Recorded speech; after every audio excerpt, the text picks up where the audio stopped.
याद रखना, सपने तुम्हारे हैं तो पूरा भी तुम ही करोगे, ना ही हालात तुम्हारे हिसाब से होंगे और ना लोग। आज मैं आपके लिए 12 अगस्त 2021 के डेली करंट अफेयर्स के क्वेश्चंस इस वीडियो में लेकर आई हूँ। मैंने आपके लिए सभी क्वेश्चन सिलेक्टेड और इम्पॉर्टेंट लिए हैं। फ्रेंड्स, अगर आप किसी भी एग्जाम की तैयारी कर रहे हो, ये वीडियो आपके लिए काफ़ी ज़्यादा यूजफुल रहने वाली है। और सबसे बड़ी बात यह है फ्रेंड्स कि लास्ट में मैं आपको सभी क्वेश्चंस का एक बार रिवीजन भी करवाने वाली हूँ, तो आप रिवीजन वाला पार्ट जरूर देखना। तो चलिए स्टार्ट करते हैं फर्स्ट क्वेश्चन से। फर्स्ट क्वेश्चन है हमारा, भारतीय वायुसेना ने दुनिया का सबसे ऊंचा एयर ट्रैफिक कंट्रोल टावर का निर्माण कहाँ किया है? सही आंसर है ऑप्शन बी, लद्दाख में, जो कि भारत का केंद्र शासित प्रदेश है। तो भारतीय वायुसेना ने दुनिया का सबसे ऊंचा एयर ट्रैफिक कंट्रोल टावर का निर्माण किया है लद्दाख में। और फ्रेंड्स, भारतीय वायुसेना ने लद्दाख के न्योमा में दुनिया के सबसे ऊंचे मोबाइल एयर ट्रैफिक कंट्रोल टावरों में से एक का निर्माण किया है। और न्योमा के एडवांस्ड लैंडिंग ग्राउंड में दुनिया के सबसे ऊंचे एयर ट्रैफिक कंट्रोल टावर को बनाया गया है। और एटीसी यानी कि एयर ट्रैफिक कंट्रोल, ये पूर्वी लद्दाख क्षेत्र में चल रहे फिक्स्ड विंग विमानों और हेलीकॉप्टरों के संचालन को नियंत्रित करेगा। फ्रेंड्स, यहाँ पे बात है भारतीय वायुसेना की। आइए भारतीय वायुसेना के बारे में जान लेते हैं। भारतीय वायुसेना की स्थापना हुई थी 8 अक्टूबर 1932 को। मुख्यालय है नई दिल्ली में। भारतीय वायुसेना दिवस जो है ये हर साल 8 अक्टूबर को मनाया जाता है। और जो भारतीय वायुसेना के अध्यक्ष हैं वो हैं air chief marshal RKS Bhadauria. और भारतीय वायुसेना के जो उप प्रमुख हैं वो हैं विवेक राम चौधरी। और फ्रेंड्स, अगर आपसे एग्जाम में पूछा जाए कि राफेल उड़ाने वाली पहली महिला पायलट कौन बनी है, आंसर है शिवांगी सिंह। और वायुसेना में प्रथम भारतीय महिला फाइटर पायलट का क्या नाम है, तो उनका नाम है भावना कंठ।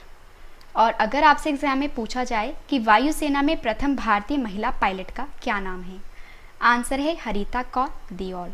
इंपॉर्टेंट क्वेश्चन रहेगा आपके एग्जाम के लिए।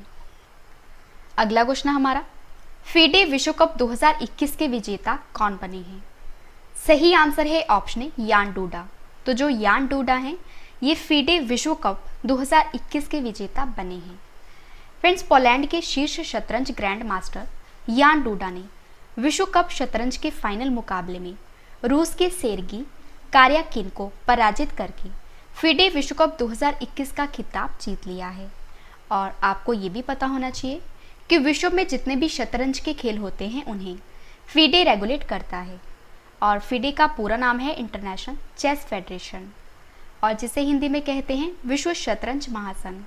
और फीडे की स्थापना हुई थी 20 जुलाई 1924 को। फीडे का मुख्यालय है स्विट्जरलैंड के लुसाने में। और जो फीडे के अध्यक्ष हैं वो हैं आर्कडी डवोरकोविच। इंपॉर्टेंट क्वेश्चन आएगा आपके एग्जाम के लिए। और फ्रेंड्स, आपको बता देती हूँ कि अगर आपको पूरे महीने का करंट अफेयर रिवाइज करना है, जैसे कि जैन मंथ का, फेब मंथ का, मार्च मंथ का, अप्रैल मंथ का, मई मंथ का, जून मंथ का और जुलाई मंथ का, तो इन सभी मंथ की जो ई बुक है ये हमारी लॉन्च हो चुकी है। वीडियो के डिस्क्रिप्शन में इन सभी ई बुक का लिंक दिया गया है, आप वहाँ पर जाकर बाई कर सकते हो। नेक्स्ट क्वेश्चन है हमारा, विश्व जैव ईंधन दिवस कब मनाया गया है? सही आंसर है ऑप्शन बी, 10 अगस्त को। तो 10 अगस्त को विश्व जैव ईंधन दिवस मनाया जाता है। और फ्रेंड्स, पेट्रोलियम और प्राकृतिक गैस मंत्रालय के द्वारा हर साल 10 अगस्त को वर्ल्ड बायोफ्यूल डे यानी कि विश्व जैव ईंधन दिवस मनाया जाता है। और इस दिवस को मनाने का जो मुख्य उद्देश्य है वो भी जान लीजिए। तो विश्व जैव ईंधन दिवस को पारंपरिक जीवाश्म ईंधन के विकल्प के रूप में गैर जीवाश्म ईंधन के महत्व के बारे में जागरूक करने के लिए हर साल मनाया जाता है। और फिर साथ ही यह दिन जैव ईंधन क्षेत्र में सरकार के द्वारा किए गए विभिन्न प्रयासों को उजागर करने के लिए मनाया जाता है। और विश्व जैव ईंधन 2021 की जो थीम है वो है the promotion of biofuels for a better environment. Important question रहेगा आपके एग्जाम के लिए। और फ्रेंड्स, अब मैं आपको पिछले करंट अफेयर्स का रिवीजन यानी कि अगस्त मंथ के जो टॉप 5 डेज हैं वो आपको बता देती हूँ। तो पहला दिवस है हमारा मुस्लिम महिला अधिकार दिवस कब मनाया गया है? 1 अगस्त को। हृदय प्रत्यारोपण दिवस कब मनाया गया है? 3 अगस्त को। राष्ट्रीय हथकरघा दिवस कब मनाया गया है? 7 अगस्त को। विश्व भर के स्वदेशी लोगों का अंतर्राष्ट्रीय दिवस कब मनाया गया है? 9 अगस्त को। और हिरोशिमा दिवस कब मनाया गया है? 6 अगस्त को। और फ्रेंड्स हमारा एक चैनल है जीके और इंग्लिश मीडियम करंट अफेयर्स का, जिसका नाम है रवि एंड अदिति क्लासेस। आप इसको भी सब्सक्राइब कर लीजिए। अगला क्वेश्चन है हमारा, किस हवाई अड्डे को दुनिया का सर्वश्रेष्ठ हवाई अड्डे का खिताब मिला है? सही आंसर है option A, Hamad international airport को, जो कि कतर कंट्री में है। तो हमाद इंटरनेशनल एयरपोर्ट को दुनिया का सर्वश्रेष्ठ हवाई अड्डे का खिताब दिया गया है। तो आइए इस क्वेश्चन से रिलेटेड इंपॉर्टेंट पॉइंट डिस्कस कर लेते हैं। तो स्काई ट्रैक्स की रिपोर्ट के अनुसार कतर की राजधानी दोहा की हमाद इंटरनेशनल एयरपोर्ट को दुनिया का सबसे बेहतरीन एयरपोर्ट का करार दिया गया है, और जिसने सिंगापुर के चांगी एयरपोर्ट को टॉप से हटा दिया है। और फ्रेंड्स आपको ये भी बता देती हूँ कि चांगी एयरपोर्ट ने लगातार 8 सालों तक दुनिया का सर्वश्रेष्ठ हवाई अड्डा होने का खिताब अपने नाम किया है, लेकिन अब ये तीसरे स्थान पर आ गया है। तो अब मैं आपको टॉप 3 एयरपोर्ट बता देती हूँ। फर्स्ट पर तो मैंने आपको बताया हमाद इंटरनेशनल एयरपोर्ट है, जो कि कतर कंट्री में है। सेकंड पर है टोक्यो हनेडा इंटरनेशनल एयरपोर्ट, जो कि जापान में है। और थर्ड पर है चांगी इंटरनेशनल एयरपोर्ट, जो कि सिंगापुर कंट्री में है। और इस रिपोर्ट को जारी किया है स्काई ट्रैक्स ने, जिसका मुख्यालय है लंदन में। इंपॉर्टेंट क्वेश्चन है आपके एग्जाम के लिए। अगला क्वेश्चन करते हैं, मोहम्मद मौकबर किस देश के पहले उपराष्ट्रपति बने हैं? सही आंसर है ऑप्शन ए, ईरान देश के। तो जो मोहम्मद मौकबर हैं, ये ईरान कंट्री के उपराष्ट्रपति यानी कि वाइस प्रेसिडेंट बने हैं। फ्रेंड्स यहाँ पे बात है ईरान कंट्री की। ईरान एशिया महाद्वीप में स्थित है। ईरान की जो राजधानी है वो है तेहरान, और जो ईरान की करेंसी है वो है तोमान, रियाल और किरान। ईरान के राष्ट्रपति हैं इब्राहिम राइसी, और जो ईरान के उपराष्ट्रपति बने हैं वो बने हैं मोहम्मद मौकबर। और फ्रेंड्स अगर आपसे एग्जाम में पूछा जाए कि चाबहार बंदरगाह कहाँ स्थित है, आपका आंसर होगा ईरान कंट्री में। और वहीं अगर हम बात करें ईरान की सबसे लंबी नदी की, तो वो है करुण नदी। और जो ईरान की सबसे बड़ी झील है वो है उर्मिया झील। काफ़ी बार एग्जाम में पूछा गया है। और फ्रेंड्स आपको बता देती हूँ कि इन सभी क्वेश्चंस के बाद जो मैं आपको रिवीजन करवाने वाली हूँ, रिवीजन वाला पार्ट आपके लिए काफ़ी इंपॉर्टेंट है। और इसके बाद है स्टैटिक जीके सेट, और स्टैटिक जीके सेट के बाद फ्रेंड्स मैंने आपके लिए कल वाले क्वेश्चंस का टेस्ट भी रखा है। तो टेस्ट भी आप जरूर अटेम्प्ट करना, क्योंकि टेस्ट ही आपको बेस्ट बनाता है। अगला क्वेश्चन हमारा, शंघाई सहयोग संगठन के न्याय मंत्रियों की 8वीं बैठक में भारत की तरफ से कौन शामिल हुए हैं? सही आंसर है ऑप्शन सी, किरण रिजिजू। तो SCO के न्याय मंत्रियों की जो 8वीं बैठक हुई है, इस बैठक में भारत की तरफ से किरण रिजिजू शामिल हुए हैं। और फ्रेंड्स 3 दिवसीय इस बैठक की अध्यक्षता तजाकिस्तान के न्याय मंत्री MK आशुरियोन ने की थी। और इस वर्चुअल इवेंट के दौरान किरण रिजिजू ने भारत सरकार के द्वारा सभी के लिए सस्ती और आसान न्याय तक पहुंच प्रदान करने के लिए की गई पहलों पर प्रकाश डाला है। तो यहाँ पे बात है SCO की। आइए SCO के बारे में जान लेते हैं।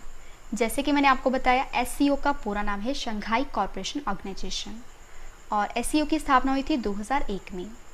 SCO का मुख्यालय है चीन के बीजिंग में, और जो सेक्रेटरी जनरल हैं SCO के वो हैं व्लादिमीर नोरोव। और फ्रेंड्स अब मैं आपको शंघाई कॉरपोरेशन ऑर्गेनाइजेशन के सदस्य देश बता देती हूँ। तो शंघाई सहयोग संगठन में भारत, पाकिस्तान, चीन, रूस, कजाकिस्तान, उज्बेकिस्तान, किर्गिस्तान और तजाकिस्तान देश शामिल हैं। इंपॉर्टेंट क्वेश्चन रहेगा आपके एग्जाम के लिए। अगला क्वेश्चन हमारा, डिजिटल बैंकिंग धोखाधड़ी के खिलाफ लोगों को जागरूक करने के लिए भारतीय रिजर्व बैंक ने किस ओलंपिक विजेता खिलाड़ी को चुना है? सही आंसर है ऑप्शन सी, नीरज चोपड़ा को। तो डिजिटल बैंकिंग धोखाधड़ी के खिलाफ लोगों को जागरूक करने के लिए RBI ने नीरज चोपड़ा को चुना है। और फिर टोक्यो ओलंपिक 2020 में गोल्ड मेडल जीतकर देश का मान बढ़ाने वाले नीरज चोपड़ा जो हैं, ये भारतीय रिजर्व बैंक के अभियान में शामिल हुए हैं। और RBI ने गोल्ड मेडल विजेता नीरज चोपड़ा के साथ मिलकर डिजिटल बैंकिंग धोखाधड़ी के खिलाफ लोगों को आगाह करने के लिए एक जन जागरूकता अभियान को शुरू किया है। इंपॉर्टेंट क्वेश्चन रहेगा आपके एग्जाम के लिए। अगला क्वेश्चन हमारा, Tehri hydro development corporation limited के नए अध्यक्ष और प्रबंध निदेशक कौन बने हैं? सही आंसर है ऑप्शन डी, RK विश्नोई। तो जो RK विश्नोई हैं, ये THDCL के CMD बने हैं। यानी कि चेयरमैन और मैनेजिंग डायरेक्टर बने हैं। Friends, R K. बिश्नोई ने THDC इंडिया लिमिटेड के अध्यक्ष और प्रबंध निदेशक का कार्यभार संभाल लिया है। तो यहाँ पे बात है THDCL की, तो जिसका पूरा नाम है Tehri hydro development corporation limited. Friends, ये इसका पुराना नाम था और अब जो नया नाम है वो है THDC इंडिया लिमिटेड, यानी कि Tehri hydro development corporation India limited. स्थापना हुई थी 12 जुलाई 1988 को। मुख्यालय है ऋषिकेश, जो कि उत्तराखंड में है। और THDC इंडिया लिमिटेड के CMD बने हैं R.के. बिश्नोई। अगला क्वेश्चन करते हैं, कौन सा मंत्रालय देश में पहले इंटरनेट गवर्नेंस फोरम की मेजबानी करेगा?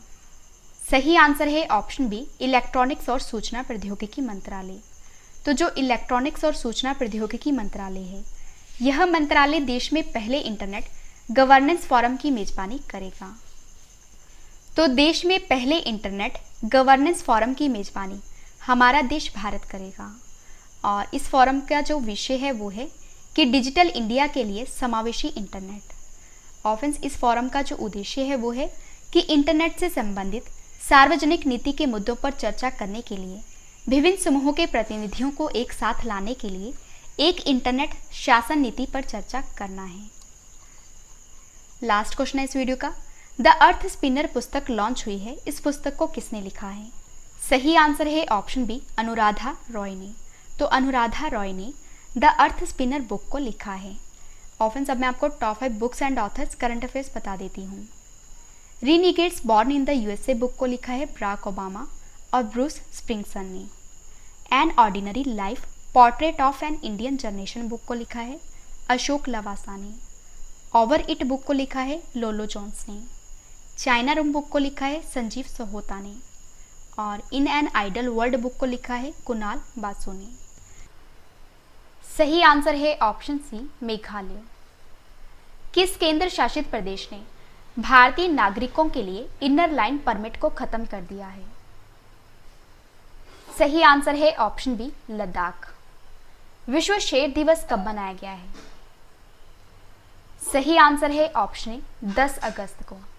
अगला क्वेश्चन है हमारा, उत्तर प्रदेश की सरकार ने काकोरी कांड का नाम बदलकर क्या कर दिया है? सही आंसर है option B, Kakori train action.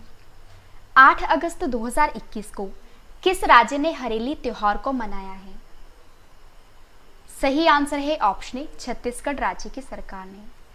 अगला क्वेश्चन है, किस देश ने दुनिया में पहली बार मानव की बजाय कृत्रिम बुद्धिमत्ता प्रणाली को आविष्कार का पेटेंट दिया है? सही आंसर है ऑप्शन सी, दक्षिण अफ्रीका। किस राज्य के मुख्यमंत्री ने ई-नगर मोबाइल ऐप को लॉन्च किया है? सही आंसर है ऑप्शन सी, गुजरात।